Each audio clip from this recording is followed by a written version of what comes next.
But a good thing about getting older is knowing yourself better and being more willing to take the risk for people you love. Because as you get older, you start losing the people you love. And saying, hey, you matter to me. I want to apologize to you. I want you to apologize to me, can do incredible work in helping us move forward.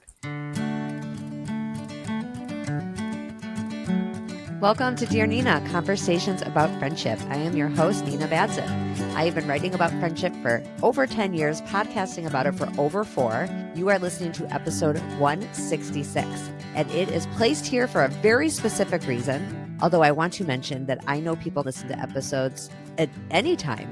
Maybe you just discovered the podcast. I know that there's plenty of people who start from the very beginning, which I admire because that's a lot of episodes, or people who start at the beginning but also listen to the current one. So they're listening to a few. My episodes are usually only around 30 minutes. That's very doable. You could start with the most recent one so that you're up to date, but then also go backwards towards the beginning. And each episode is different. Occasionally I do an encore episode, and you can note that it always says encore, and then decide to keep going. Although I always redo the intro with something more current about what I'm thinking about at that moment. So back to the timing of this episode about apologies, how to give an apology and how to accept an apology. They are equally important parts of friendship. If you are listening to it on the day or week that it came out, it is between the Jewish holidays of Rosh Hashanah and Yom Kippur.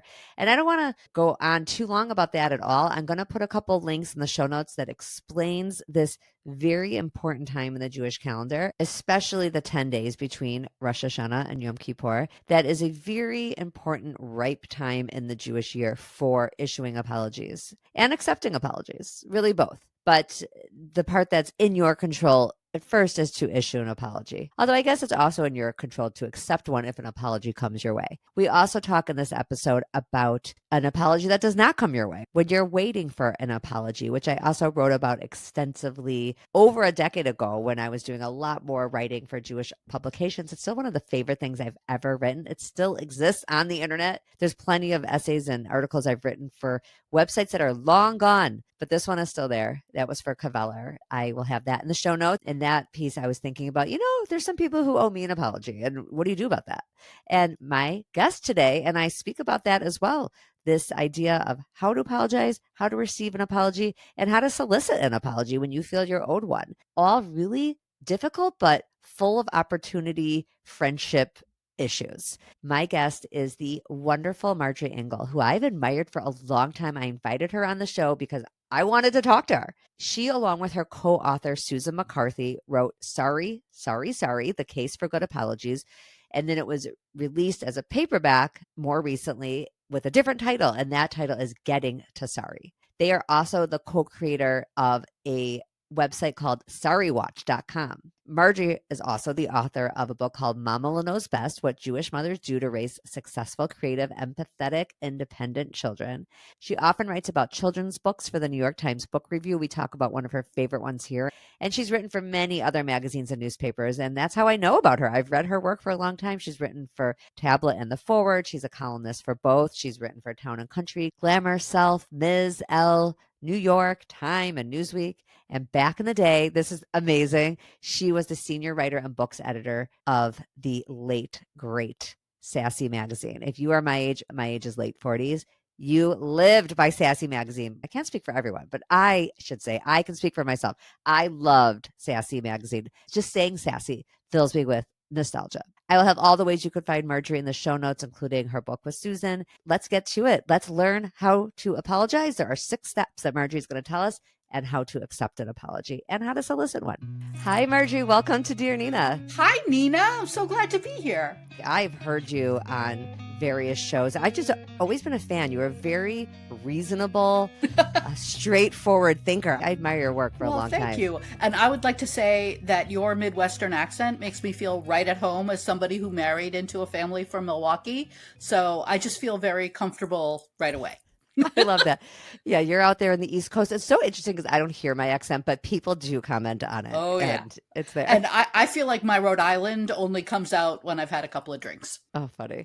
So before we get into how to help listeners apologize well and receive apologies well, which are 2 different skills, actually. We're going to have to slice those up. How did you get into this beat. That's what I tell people when people ask me how I got into friendship. I'm like, I'm a writer. I'm not a therapist. I never pretend I'm a therapist. I quickly tell people when I'm a guest elsewhere, I'm not a therapist. I'm a writer who ended up on a friendship beat over 10 years ago. How did you end up on the apology beat? Well, let me just quickly respond to what you said. And I think that writers actually make really good people talking about specific topics because we read so much research and we're able to see it without bias because that's what we've been trained to do. And we're really good at synthesizing. So for me, the apology stuff came both because, as you mentioned, we both come from a Jewish background. Every year, the art of apology and thinking about how to apologize well is a thing that is on our radar at the high holidays. When I was writing for the Jewish press, I was writing about it. I thought about it myself every year. And when I had a child, I know everyone says their kid was feral, but my kid was really feral and spent like pretty much all of pre K in the consequences chair. So teaching this incredibly fierce little person how to understand how other people feel and how to rein in your worst self is really closely tied to apology. And when you think about how to teach kids about something, that actually makes you think hard about what are the real steps behind it. Oh, that makes a lot of sense. I think I have a very grown up and nuanced concept of apologies, and yet my husband accuses me of being a terrible apologizer. I know it's really a problem. He is a good apologizer. He does apologize quickly, but I actually sometimes feel it is too quickly. You are probably correct because there Yes, is research on the timing of apologies. Sometimes when people rush to apologize, they're not processing what they did and they aren't giving you time to process what they did. There is a researcher at Oberlin named Cynthia Franz who studies the timing of apologies. She has found people need the time to process. You would need time to say, here's why it upset me. And he right. needs time to say, oh, I think I understand why it upset her. And when you apologize too quickly, the term we often use is spiritual bypassing, when you're rushing to get to the resolution without going through the stages of the bad feelings. You're not really addressing the underlying issue when you're doing that bypassing. Yeah, that's what I'm feeling. It's almost like a needle in the balloon. It's like, it's not like I want to walk around angry for a long period of time, but maybe just a little bit. Give me like a little bit of time with my like puffed up. Right. And then like he comes along with the little needle to be like, I'm sorry. And he means it. He says it genuinely, but it does feel fast. I think ultimately at its core, being a good apologizer is about both listening and about thinking about what the other person wants as opposed to what you want. And those can be really challenging. Oh, that's a good point. And we'll mostly focus on friendship here. I just had to bring that up about Brian, and he listens to every episode, so he'll hear this and he may take it up with you personally. Hi, Brian. Okay, so let's get to that we just answered one of them, but I was going to ask you what people generally get wrong about apologies. And that was one, I guess. That could be too quick. Bypassing, like you said. I like the Exactly. Spiritual bypassing. It can be really hard to apologize well. And I think we ought to frame good apologies. Sometimes in our culture, we talk about apologizing as something weak, and it's not. It's something incredibly strong when it's done well because it is not in our nature. We function by basically seeing ourselves as good people and being able to go through the world thinking of ourselves as the main character. And sometimes when we have done something that warrants an apology, it means we have to see ourselves as the villain in someone else's story. And that is really hard to do. Being able to put yourself in the position of the other person is not, as I said with my feral child, it's not something that we do automatically. It's something that has to be learned. And our tendency is to immediately reconcile the disconnect between, well, I'm a good person, with, oh, I did a bad thing, in favor of, I'm a good person. So, oh, it wasn't that bad. Oh, they did something too. Oh, they're not even going to remember it. All of those are factors that get in the way of apologizing well. Oh, that makes sense to me. I know I have felt that way myself, wherein I have done something that nothing major, even just a little thing, but I know it probably hurt someone's feelings. I do immediately think to myself, oh, but I did so many good things over the years. And doesn't that count for anything? Because we talk a lot in relationships. I've talked about it on this show about sort of the deposit and the withdrawal concept of a relationship, a friendship. Being on the other side of it, I really do try to urge people not to be so easily offended.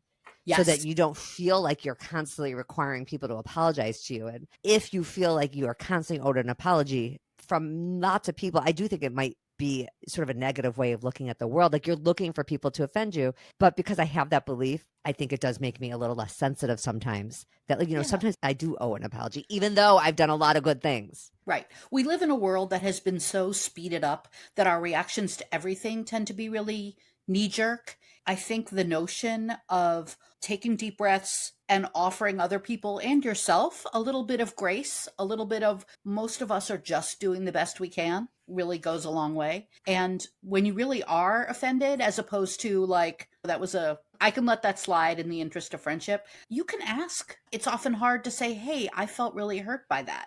Sort of soliciting an apology can be really difficult, but is also can be such a friendship builder. It's a gift. You're Yeah. giving somebody the opportunity to explain themselves. Who hasn't had a time when years later somebody brings something up and you kind of go, why didn't you ask me at the time? I would have told you. I didn't sleep the night before, or I didn't hear it correctly. I didn't. It's the opposite of a gift. It's like you're punishing your friend for something. I think if you're going to let something go, you have to truly let it go. It's not Yes. fair to let it go as in let the moment pass and then carry a grudge. Yes. That is an old thing from the Talmud that we say, don't keep berating a child, either punish him or forgive him. Oh, I love that. I also, when you were saying about when somebody tells you that they've been holding on to something for so long, my co author on this book, Susan McCarthy, came up with this really great example of a turn of the century Lithuanian psychologist named Bluma Zygarnik, after whom the Zygarnik effect is named. She found from hanging out in those cafes in Europe, drinking things with schlag on them, she discovered that waiters could remember everything a whole table ordered until they paid their check. And the minute the check was paid, they forgot everything. She came up with this theory that completed tasks are less remembered than incomplete ones.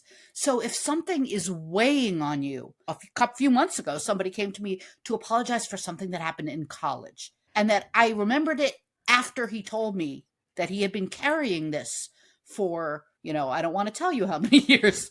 When you apologize for the thing that has been weighing on you for such a long time, that can help you forget it. Oh, so interesting. You can move on. Yeah. In this case, you had forgotten it? I had forgotten it, but it was something he did it. He was really upset. We were freshmen. We were 18. He wanted to borrow my notes for an exam. I said no because I needed them. He just hectored me and hectored me and hectored me. And I said, fine, take it. And he threw the notebook at me and it cut my lip. Wow. It was bad, but I also forgot. I mean, 18 is a kid. I knew he was also going through a hard time. I was so eager and quick to forgive him because, again, what a gift. This isn't somebody I talk to a lot. I don't want him to feel bad about it, and I hope that he has forgotten about it. A la the Zygarnik effect. Completed tasks, easier to forget than incomplete ones. It makes sense that till you get to the point that you can forget about it, it is going to weigh on you. The apology might be the only way to get to the forgetting part if you can't force yourself. Even if you're worried that you won't be forgiven, you will still be helped by the attempt. That's very powerful. I hope people let that in. It isn't always for the other person. I mean, Yes. it'd be nice that the other person, obviously, if they can be released, if they've been carrying that with them too. But either way, you give the apology Totally. for yourself to like unburden yourself a little bit. Is there ever a time when it's too selfish to do the apology, that it would hurt the other person too much to bring up the thing? There are some things that are unforgivable. People's definitions of what is unforgivable may differ, but let's go with Harvey Weinstein. Any kind of apology that he would make toward his victims, how can he make up for what he did, for that huge, huge betrayal, for that huge power imbalance? If you have done something that you suspect is unforgivable and you really want to do the work of apologizing, a letter is the way to do it. Do not force the person to come face to face with you. Do not make the person hear your voice. And you are going to have to live with not being forgiven, which can be really difficult because sometimes people pursue and pursue and pursue and pursue. At some point, you have become the aggressor when you do that, and you got to let it go, and you got to just sit with the consequences. That's good advice. Because I was going to ask you too, in terms of the form of an apology, and we still will get to your 6 steps of apologies, but the form, meaning in person, text, letter, there is a place for a letter. Actually, I did an episode, one of my most popular ones. I've done over 160, and I do have a lot of like known authors and people like you, people that are out in the world. This was with my own friend, just a regular person. Oh, how And nice. yes, exactly. She is a college friend who is still one of my best friends, but our episode was about the 2 or 3 years we didn't speak after college. Oh And my like she God, I want wasn't to at my listen. wedding. I basically ended the friendship. I was 22. I had my reasons, but that was a drastic choice I wouldn't make today, especially all this work I've done on friendship now. I mean, I just wouldn't do that. It's so over the top. And I did it in kind of a direct way. By the way, people ask me all the time. I mean, this comes up in many episodes. What's the best way to end a friendship? And I'm telling you, the answer is there's no good way. If you kind of just slowly back away and kind of do what seems like a kinder thing, which is over time, you don't text as often, this and that. I've had that done to me. And then what that feels like is a mystery. You kind of feel like you're going crazy. Wait, are we not as close? It feels so unkind to have somebody just slowly disappear and not be direct. But nobody likes to be directly told either. I don't think we should be friends anymore. There's really no good way, No. is the answer. I'm sorry to say that. There's no good way. But I did the more direct way. I really regretted it a few years later. I wrote her a very long letter, handwritten, long letter. To your point, she did not respond for a long time, I mean, over a year. It's not that what I did was unforgivable. I had my reasons for doing what I did, but it was still in her court now. She got to decide whether to respond or not. It was really hard to have to sit with, is she going to, is she not going to? And then we were invited to a wedding together. We had a lot of college friends in common. We were in our mid-20s at this point. We were going to have to see each other. And she did forgive me. She basically emailed me or texted me, or I don't even know if we were texting at that point, not just us, like anyone. If we might have been like punching things into flip phones anyway. I think she was like, looking forward to seeing you at the wedding. Let's put it behind us. So she didn't quite give me the satisfaction at that point, though, of what did I want? I wanted to go through each You wanted the paragraph. process. Yes. I wanted her to be like, nope, this is what I thought at this time. And I got why you did this, but this is what I would have. Yes, I wanted to process. Years went on and we really did get close again. And it's like this episode I'm talking about is where we actually processed. We kind of put it behind us, but I got a little bit of a chance to process on the episode. And that's why I think it's such a powerful one. And sorry to take so much time when I No, want you I'll to be either talking. find that on the episode list or you can tell me after we Yeah, I'll send it to you. which one it is. Yeah, and I'll put it in the show notes for everyone else. It is a good example of a slow burn apology and acceptance of an apology. Yes. When it comes to sort of the day-to-day apologies, like I love that you wrote a letter because that didn't put her on the spot. You know, apologizing to someone who's really angry while you're in a car, you do not want that person bailing out the side. I once had somebody apologize to me in an office while standing with their arms on either side of the door of the office. And I literally Like blocking ducked under. you? It was a man. And they blocked me in. And I literally ducked under his arm and went to the women's bathroom because I did not want to hear it. But you also don't want to make a bigger deal out of something if it wasn't that huge a thing to the other person, but you feel bad. I always say if you misgender someone in a conversation, that can be either a quick, oh, I'm so sorry, I'll get it right next time. You don't want to turn it around so that the person has to comfort you. Oh my God, I'm so sorry. I got that wrong. I feel terrible. Don't make an apology all about you. And always an apology is about the other person. If it was something small, you accidentally took credit in a meeting for somebody else's work and it was corrected in the meeting, you can just send a text afterwards saying, I'm so sorry I did that. I want to make sure moving forward that I give you the credit for this work. But if you really screwed up, and also if it's a friend, some of us have some older friends. Older people really appreciate the value of a letter. And there is also research on, which I think we can extrapolate to apologies, but a research on how much people love thank you notes. People really love thank you notes way more than we expect them to, especially receiving a printed out thank you note. And we're just like, ugh, I can send a text, or ugh, it'll sound really awkward or like I'm sucking up. No, people love it. So I think that's true of written down apologies too, that you've really thought about it enough to go find a friggin' stamp. It's funny. My mom is and she's been a guest on the show a lot too. People love her. She's 80. She is the queen of the letter. She's used a letter in 2 ways, I think, to apologize and also to solicit an apology. I like that expression that you use. I got that from you, to solicit an apology. She's done it with me. She was upset with something I did and wrote me a 3-page single space typed letter. And I was like, yep. And she was right too. Probably could have been like one paragraph and I would have been like, You're right, Mom. But But the fact yeah. that she whipped out the typing, I mean, Oh yeah. she and made the printer work, made sure there was ink. She meant it. She meant it. And I could see how her sending the letter got it off her chest. I was able to really understand where she was coming from. And yeah, I'm a fan of the letter. It's a Yeah, good thing. I bet people are texting way too often, is what I'm guessing, that there's a lot of text apologies going on. probably. But there are also a lot of little tiny sins. If the text apology is for something small, I think it's totally fine. And again, if you're the wronged party, you can always solicit a better apology. When you're bargaining at a market in Europe somewhere, you don't have to accept the first offer. You can say, okay, I really appreciate you saying that, but here's what I'm really upset about, or here's what you didn't address. And now when we live in such an online, we all watch these horrible influencer and celebrity apologies, and we all know exactly the beats of the terribleness of each one. And a lot of it is they don't address the thing directly. They never say what they're apologizing for. It was that thing that happened, the incident, what happened last week. We all recognize the insincerity and the evasion. But then again, because we need to see ourselves as the hero of our own story, when we're the one in the hot seat, the similar evasions start coming out. Hey, that thing, I just wanted to tell you that that was not me. I'm pretty sure it was you. Yes, I like your suggestion to accept it, kind of first level and then say, but it didn't address XYZ. Like, you have Yes. a chance now. This is your opportunity Yep. to have a conversation. You also, when you do that, here's what I'm really upset about.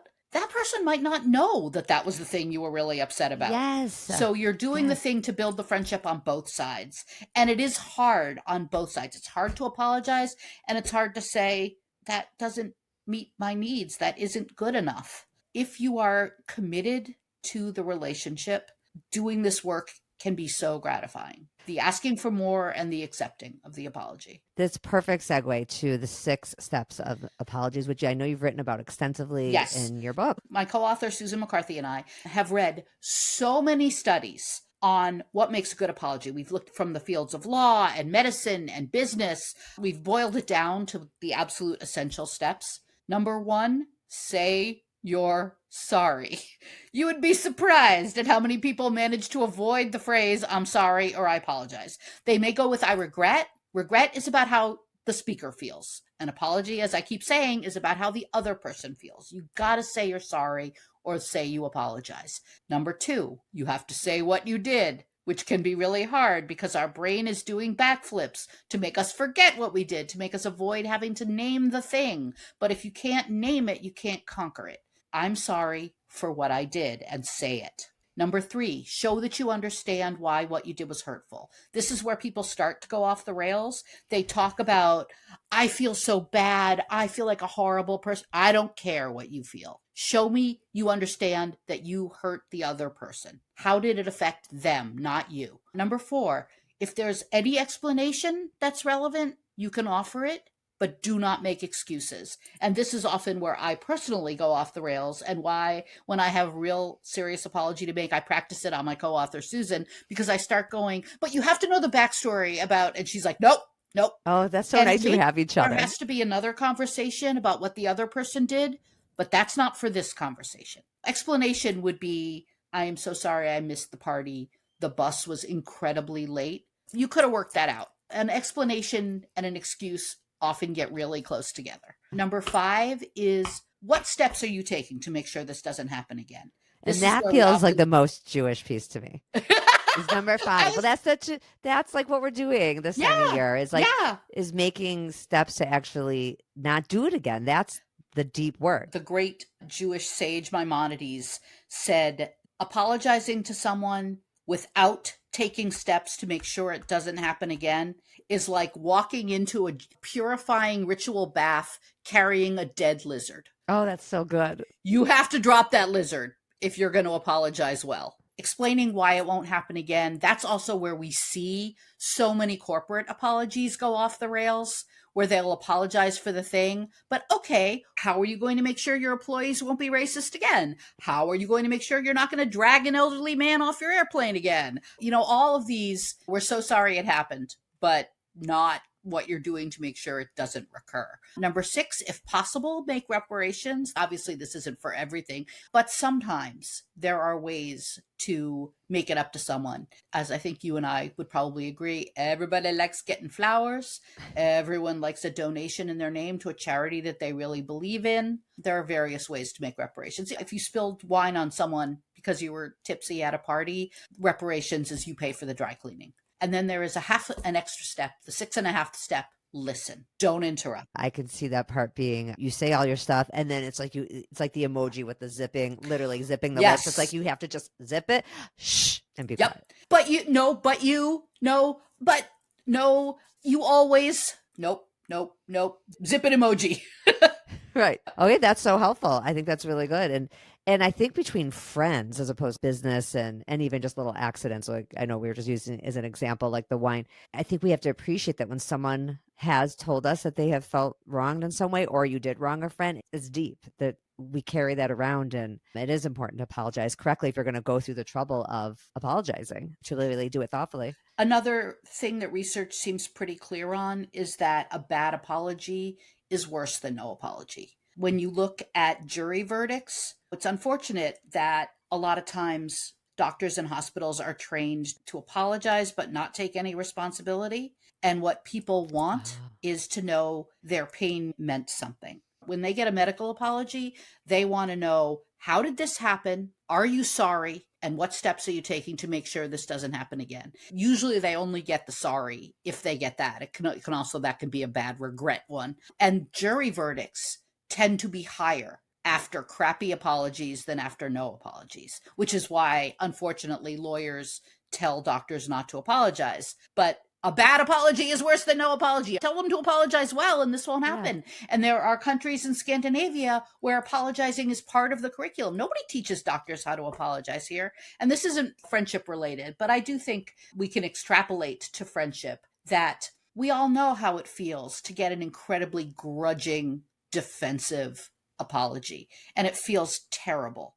I would rather have someone sit for a really long time and then come to me and say, I've thought about it and I feel really bad about what I did. And I want to talk to you about the fact that I'm sorry and how we can repair this relationship. Let's talk about accepting the apology. Now, what's the other person's turn now? You have gotten the thing maybe you wanted, possibly. You've been hurt in some way and your friend actually acknowledged it. I mean, just being seen in our pain is so huge. You don't think you're overreacting or all these things. Like you actually got the apology and then how to receive one well and actually forgive. Yeah. Well, as I'm sure other guests have talked about, forgiveness, if you can do it, is good for your immune system. It's good for your blood pressure. It's good for your heart rate. It's good for your cortisol levels. It's good for your sleep if you can do it. Forcing yourself to feel something you don't really feel is not a recipe for good health or for genuine forgiveness. And we are a culture that loves the idea of forgiveness. And often that forgiveness can be really difficult. But we also have to remember, I have messed up. They messed up. If they sincerely seem to want to preserve this relationship, can you take those steps to do it? We are all imperfect people. Your friend is never going to be a perfect person. I think one of the greatest lessons is from the great children's book, A Bargain for Francis. Francis is that badger. I'll see if I can show the camera. I have bread and jam for Francis tattoos. My daughter has Francis and I have the bread and jam.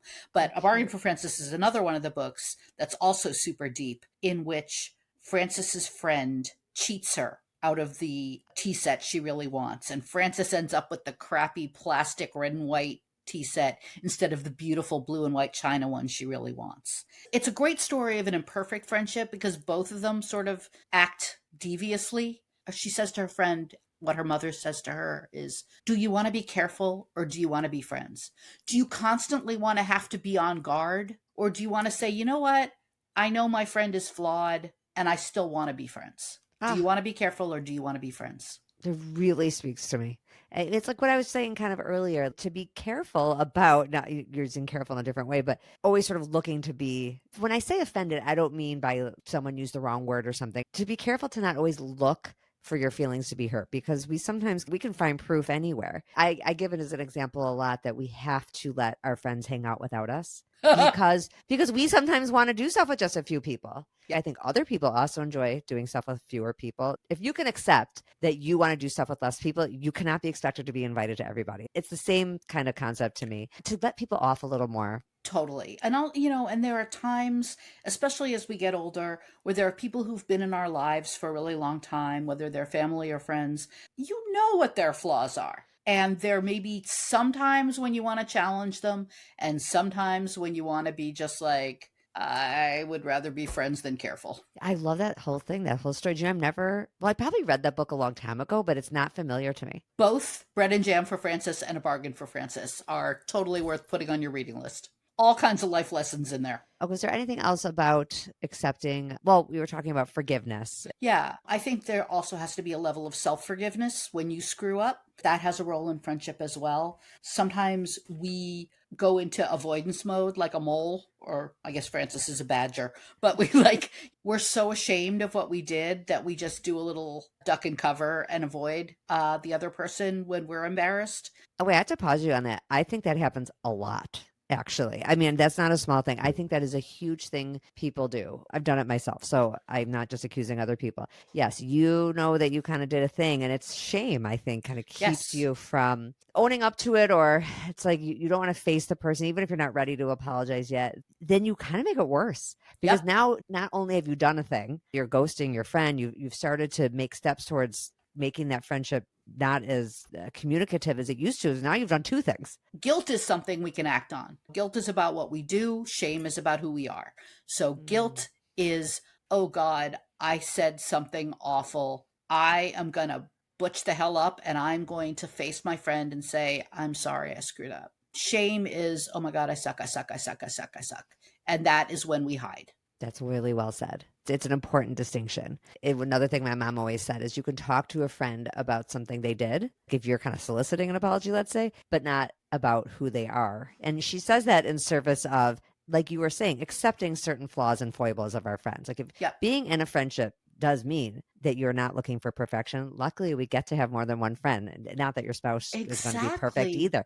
But yeah, you don't need each friend to check every box and to always do everything right.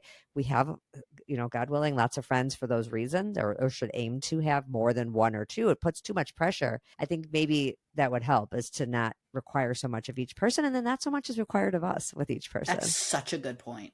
I think we could wrap up soon unless there's anything else I missed, any big lessons. I wanted to say, for the record, that I really loved the piece that you wrote about hoping for an Thank you. apology that is not forthcoming. I'm going to explain that a little to the listeners, and then we could talk about it for a minute if you don't mind. It was fun for me to reread it too. When I asked Marjorie to be on the podcast, everybody, this was a case where I asked the author to be on. It reminded me, like, wow, wait, I wrote this piece on apologies in 2015, I think it was, or 2014. And 2014 is also the year I started writing about friendship. But I was writing a lot of Jewish pieces back in that day for Caveller, The Forward, all kinds of places. And I chose, because I was curious about it, to write about this idea of not just thinking about who do I owe an apology to, which I do try to do in this time of year, but I flipped it and I was like, you know what? Enough of people who I should say I'm sorry to.